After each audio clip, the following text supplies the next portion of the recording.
So kumusta kayo mga idol? So sa video na ito ay pag-uusapan natin yung mga mali na ginagawa natin dito kay Meta, no? So ito ngang pakikipag-follow to follow natin na hindi tayo nag-engage or nag-interact sa mga content ng mga sinusuportahan natin na mga content creator. So bali po kasi no, kung mapapansin niyo, yung iba is marami ng followers katulad ko. Meron na akong 79,000 followers. Pero yung mga views ko is napakaunti lamang, no? Kung tutusin, umaabot lamang ng 100, 200, 500 yung aking mga views. Ganyan po siya naglalaro. Even though na napakataas na ng aking followers. Pero organic po lahat yan mga idol, no? Hindi ko po yan sinasali sa mga group chat na nag-aalok ng mga watch to watch and so on and so forth para lamang masabi na maraming mga views yung inyo pong mga videos. No, so organic po yung mga followers ko diyan, at the same time organic din po yung aking mga viewers.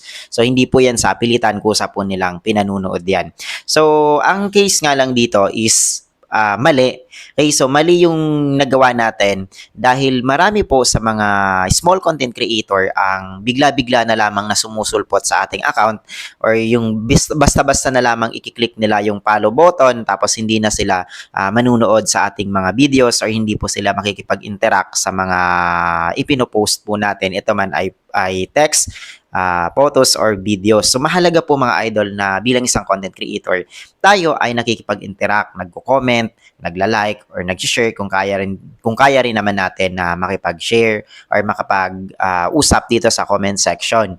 So isa po kasi sa pinaka-hinahanap ni algorithm is eto pong interaction, no, yung engagement na tinatawag. Okay, so napakahalaga ng pagkikipag-interact or pagkikipag-engage ng bawat isa sa atin para mas mapalawak pa yung mga marating or maabot ng ating mga content. So kung bago ka pa lamang dito, no, sa mundo ni Meta, is iwasan mo ang basta-basta na lamang pag-click nitong follow button sa mga profile or sa pages na nakikita ninyo sa mga sinusuportahan ninyo ng mga kapwa ninyo content creator. So dapat idaan ninyo sa legal.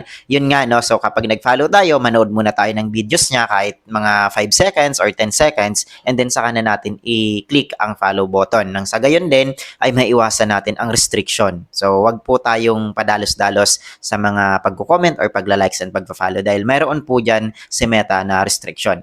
So paano? Kung may natutuhan ka sa video na ito, ay kita na lamang tayo sa susunod pa na videos. Maraming salamat. Peace out.